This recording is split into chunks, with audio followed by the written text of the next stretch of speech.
Hello everyone, मैं doctor Nilima. आज इस वीडियो में हम बात करेंगे गीत या क्रियाविधि की, जिसे कि अभिनय पाठ विधि के नाम से भी जाना जाता है।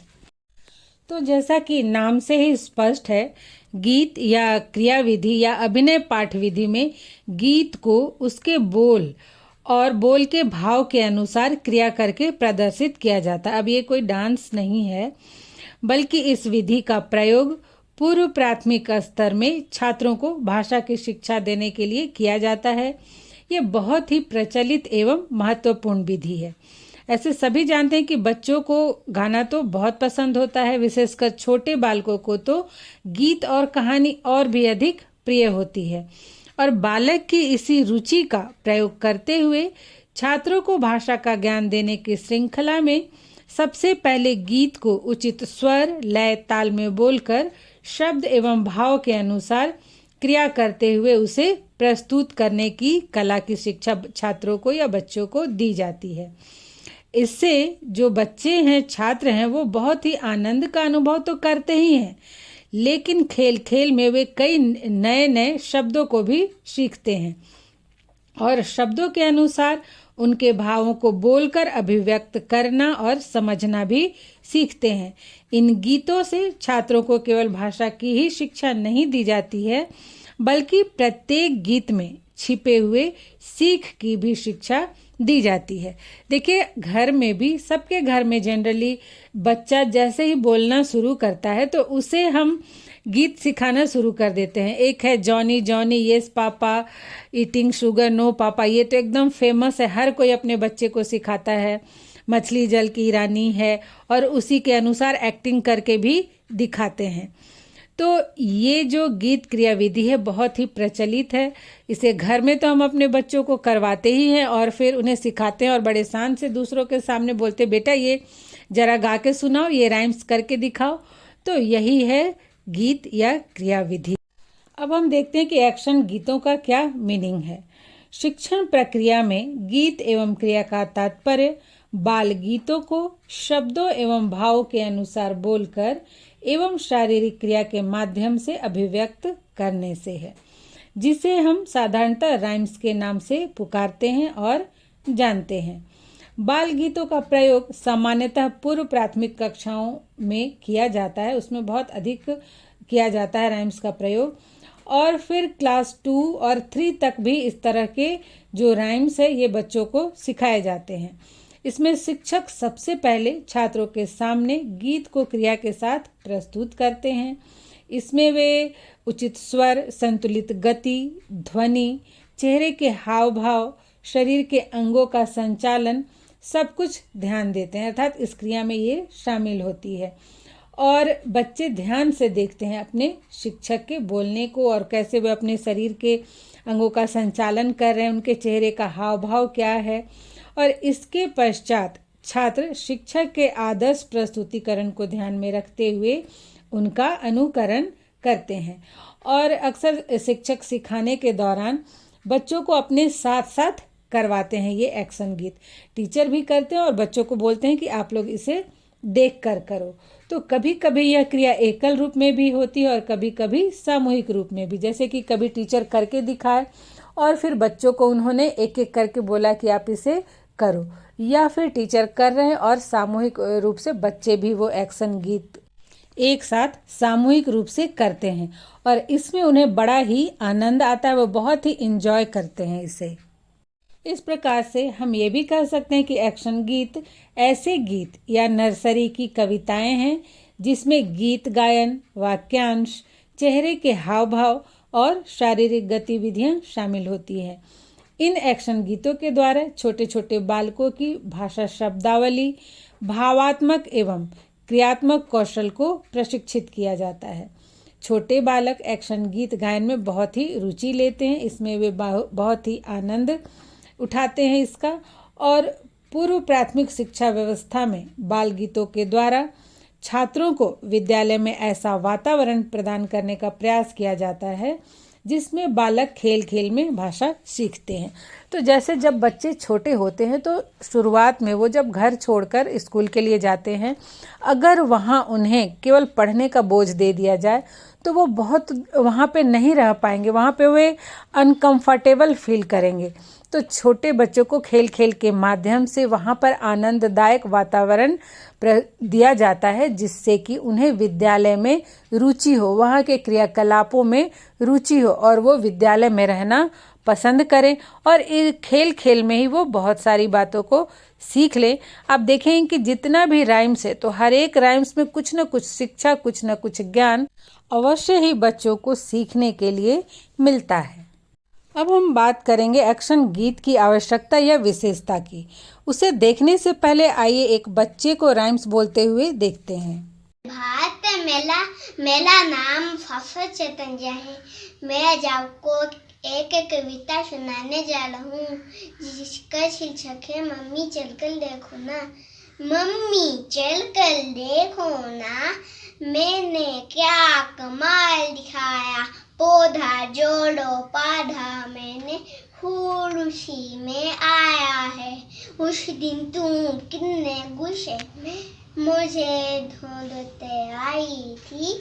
गली में क्यों छुपे हुए हो ये कहकर चिल्लाई थी। कपड़े बदलो चलो नहाओ, मुझे पकड़ कर लाई थी। उस दिन की ही मेहनत से तो फूल खिला कितना प्याला।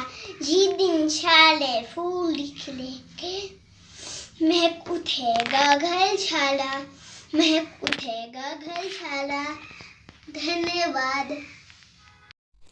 तो इसे देखकर ये अच्छे से समझ सकते हैं कि कैसे एक छोटा बच्चा खड़ा होना सीखता है, लोगों के सामने बोलना सीखता है, कैसे अभिवादन करना है वो सीखता है, फिर वो अपना प्रस्तुतिकरण देता है और जो शब्द हैं उनके भाव हैं उसके अनुसार वो एक्शन अपने चेहरे का, अपने शरीर की वो क्रिया को करता है और अंत में भी सबको धन्यवाद व्यक्त करता है। तो इस तरह से ये जो राइम्स है ये बच्चों को भाषा की शिक्षा देने के साथ साथ उनके अंदर कॉन्फिडेंस भी बढ़ाते हैं और उनके अंदर में जो झिझक होती है सबके सामने बोलने की, उसे भी दूर करते हैं। आप देखेंगे कि बहुत बड़े बच्चे होते हैं, उनमें भी बहुत सारे बच्चों में बहुत ही हेजिटेशन होता है। अगर उन्हें स्टेज पे खड़ा कर दिया जाए तो वो नहीं बोल पाते हैं। तो ये एक्शन गीत जो हैं ये बचपन से ही बच्चों के अंदर आत्मविश्वास को बढ़ाते हैं और उनके अंदर जो झिझक है लोगों के सामने अपने विचारों को व्यक्त करने की, रखने की, इन सब को दूर करके उन्हें वो स्ट्रांग बनाते हैं। ये जो एक्शन गीत है बच्चों को बहुत ही स्ट्रांग बनाते हैं, उनकी भाषा को स्ट्रांग बनाते हैं। अब आइए पॉइंट वाइज देखते हैं कि क्या एक्शन गीत के क्या लाभ हैं, क्या विशेषताएं हैं और उसकी क्या आवश्यकता है। नंबर 1 है बाल केंद्रित शिक्षा। मतलब ये जो एक्शन गीत हैं ये बच्चों को केंद्र में रखकर उनकी जो रुचि है और उनकी जो योग्यता क्षमता होती है उनको ध्यान में रखकर इनकी व्यवस्था की जाती है। नंबर 2 है मनोविज्ञान को महत्व। मतलब बच्चों के मनोविज्ञान को महत्व दिया जाता है वो, और उन्हें चूँकि खेलना पसंद ज़्यादा होता है तो उन्हें खेल खेल में इन कविताओं के माध्यम से, बाल गीत के माध्यम से बहुत सारी शिक्षाएं दी जाती है। नंबर 3 है शिक्षण वातावरण में विविधता लाना। अब देखिए छोटे बच्चों को भी अगर बड़े जो स्टूडेंट्स होते हैं, विद्यार्थी होते हैं, उनकी तरह केवल क्लास में बैठाकर पढ़ाया जाए ABCD क ख ग घ या 1 2 जो कुछ भी, तो बच्चे ऊब जाएंगे और उतनी देर वो नहीं बैठ सकते।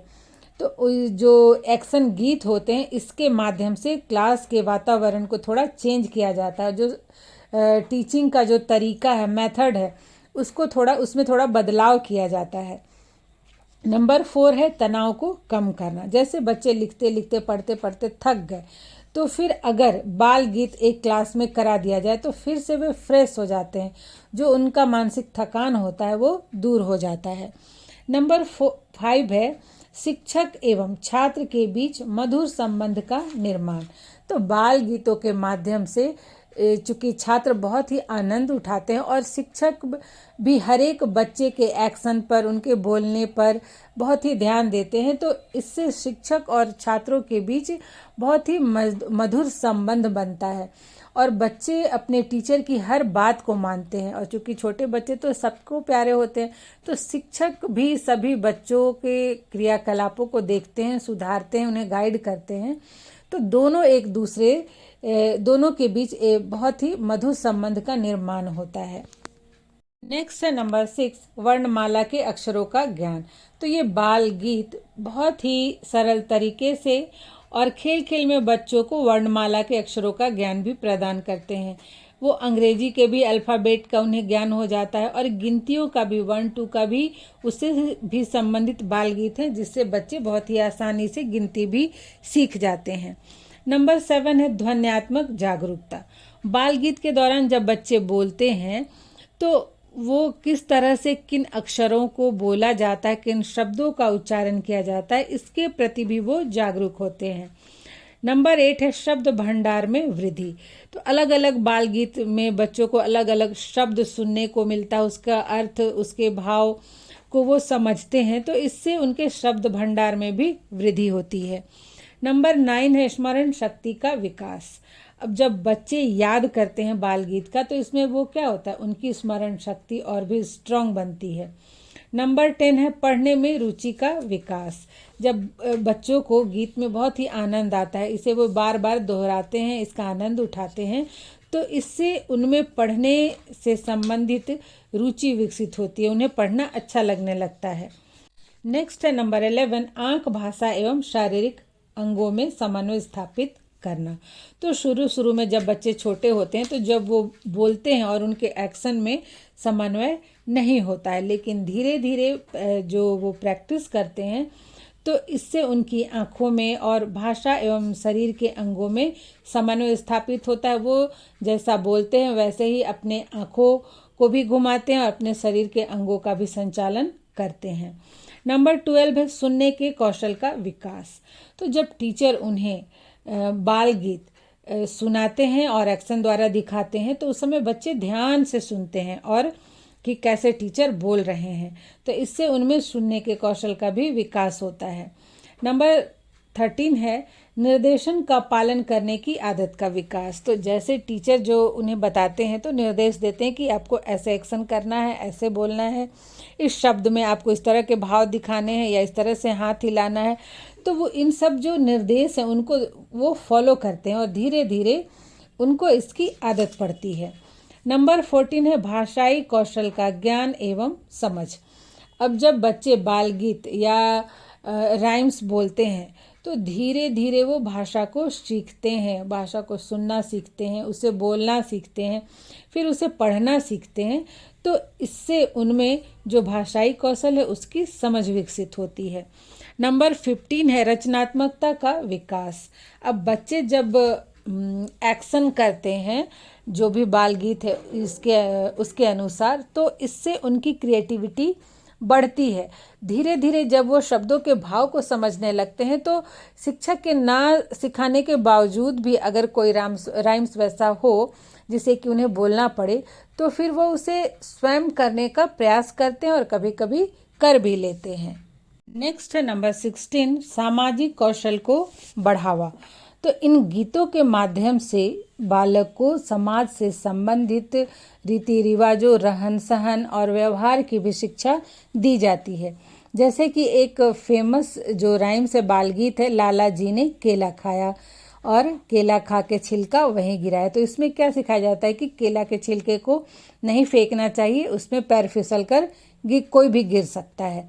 तो इसी तरह से मान लीजिए ये है वीर तुम बढ़े चलो, तो उसमें भी वीरता की बात सिखाई जाती है। फिर अपने परिवार, अपने बड़े लोगों से किस तरह का व्यवहार करना, इससे संबंधित भी कई बाल गीत हैं। तो इनके माध्यम से बहुत सारे सामाजिक कौशल बच्चों को सिखाए जाते हैं। नंबर 17 है आत्मविश्वास एवं आत्मसम्मान में वृद्धि। तो जब बच्चे शिक्षक के सामने सही सही कविता बोल लेते हैं, एक्शन के साथ बोलते हैं, तो इससे उनका कॉन्फिडेंस बढ़ता है और वो बहुत ही आत्मसम्मानित अनुभव करते हैं, उनमें आत्मसम्मान की भावना की वृद्धि होती है। तो 18 अब है कविता एवं संगीत से प्रेम की भावना का विकास। मतलब ये जो बाल गीत है बालकों में कविता और संगीत के प्रति प्रेम की भावना उत्पन्न करते हैं, उन्हें अच्छा लगता है चूंकि ये। और 19 है विभिन्न विषयों का मूलभूत ज्ञान देना। अब जैसे राइम्स में आप देखेंगे कि ये इन बाल गीतों के माध्यम से हिंदी की भी शिक्षा दी जाती है, अंग्रेजी के अल्फ़ाबेट की भी शिक्षा दी जा सकती है, गिनती की भी शिक्षा दी जाती है, विज्ञान संबंधी शिक्षा दी जाती है, भूगोल संबंधी शिक्षा दी जाती है, गणित की शिक्षा दी जाती है। एक है ना मम्मी की रोटी गोल गोल और दादाजी का चश्मा गोल, तो इसमें क्या बताते हैं, मैथ ही बताते हैं। फिर सब्जियों को खाने से संबंधित शिक्षा दी जाती है, उसका महत्व बताया जाता है। तो इस तरह से ये जो राइम्स है वो विभिन्न विषयों का मूलभूत ज्ञान छात्रों को प्रदान करते हैं। नेक्स्ट है नंबर 20 अवधारणाओं का दृढ़ीकरण। तो इन बाल गीतों के माध्यम से बालकों को जो भी शिक्षा दी जाती है तो बार बार रिपीट करने से, इससे जो भी हम सिखाना चाहते हैं बाल गीतों के माध्यम से, तो वो ज्ञान जो है और उस शब्द से संबंधित जो भी अवधारणा है, जो भी समझ है, वो बालकों के मस्तिष्क में दृढ़ होती है और जिसे वो कि लंबे समय तक याद रखते हैं। ये जो भी कॉन्सेप्ट होता है वो उनका क्लियर होता जाता है। नेक्स्ट है नंबर 21 स्थूल एवं सूक्ष्म क्रियात्मक कौशल का विकास। स्थूल कौशल में है कि वो जो शारीरिक अंगों का संचालन करते हैं और बोलना सीखते हैं, और सूक्ष्म में हुआ कि उन्हें भाषा का सूक्ष्म ज्ञान होता है, भाषा से के अर्थ का, उसके भाव का ज्ञान होता है, वो उसका प्रयोग करना भी सीखते हैं। नंबर 22 है कल्पनाशीलता का विकास। तो कविताओं के माध्यम से बालक कल्पना करने लगते हैं, वो कल्पना की दुनिया में चले जाते हैं। जैसे कविता में वो जो कुछ भी पढ़ते हैं उसके विषय में वो सोचते हैं और वैसा ही करने का प्रयास भी करते हैं। और अंत में नंबर 23 आगे की शिक्षा की तैयारी। तो ये जो बाल गीत है ना केवल इनसे छात्रों का मनोरंजन होता है, बल्कि जो विषय से संबंधित बेसिक नॉलेज दिए जाते हैं, तो ये आगे की शिक्षा की तैयारी होती है। बालक विद्यालय आना सीखते हैं, विद्यालय से संबंधित नियमों के बारे में सीखते हैं और विभिन्न विषयों से अवगत होते हैं। फिर उसके ज्ञान को ग्रहण करना उन्हें अच्छा लगता है, विद्यालय के वातावरण में उन्हें अच्छा लगता है, शिक्षकों के बीच उन्हें पढ़ना अच्छा लगता है, विभिन्न विषयों को पढ़ना धीरे धीरे उन्हें अच्छा लगने लगता है। तो ये जो बाल गीत है ये बालकों को आगे की शिक्षा के लिए तैयार करते हैं, मानसिक रूप से भी शारीरिक रूप से भी। और एक तरह से हम कह सकते हैं कि ये बाल गीत बालकों के शिक्षा की बुनियाद हैं। इसके माध्यम से ही बालक विद्यालय में आनंद उठाकर रहना स्टार्ट करते हैं। आइए संक्षेप में देखते हैं कि इस गीत या एक्शन विधि के क्या दोष हैं। नंबर 1 है यह विधि उच्च स्तर के छात्रों के लिए उपयोगी नहीं है, मतलब कि इसका प्रयोग छोटे बच्चों के लिए ही किया जाता है अधिकतर। नंबर 2 है इस विधि से सभी विषयों की शिक्षा नहीं दी जा सकती है, मतलब मेनली भाषा की शिक्षा दी जाती है, हिंदी और अंग्रेजी को पढ़ाने के लिए ही इसका प्रयोग किया जाता है, उसी विषय के लिए इसका प्रयोग किया जाता है। इस विधि से शिक्षा देने पर बहुत अधिक समय लगता है। नंबर 3 मतलब कि राइम्स सिखाने में बहुत टाइम लगता है, चूँकि बच्चे छोटे होते हैं तो इसमें बहुत अधिक समय लगता है। नंबर 4 है इस विधि का प्रयोग करने में सभी शिक्षक निपुण नहीं होते हैं। अब गीत गाकर उसके अनुसार एक्शन करके दिखाना और बच्चों को सिखाना और उन्हें संभालना, ये सभी शिक्षकों के बस की बात नहीं होती, ये इसके लिए निपुण नहीं होते। और अंत में नंबर 5 है उचित मार्गदर्शन एवं अभ्यास के अभाव के कारण सभी बच्चे इसका लाभ नहीं उठा पाते हैं। अगर शिक्षक को इसमें रुचि नहीं है, मान लीजिए इस तरह से एक्शन गीत करवाने में, और अगर वो बच्चों को पढ़ा रहा है और सभी बच्चों को प्रैक्टिस करने का पर्याप्त समय या अवसर नहीं दे रहा है, या सभी बच्चों से वो अलग अलग नहीं सुन रहा है, केवल सामूहिक रूप से सिखा के छोड़ दे रहा है, तो फिर बच्चे इसका लाभ नहीं उठा पाते हैं। तो आज यहीं तक, आशा करते हैं ये वीडियो आपके लिए हेल्पफुल होगा। मिलते हैं नेक्स्ट वीडियो में।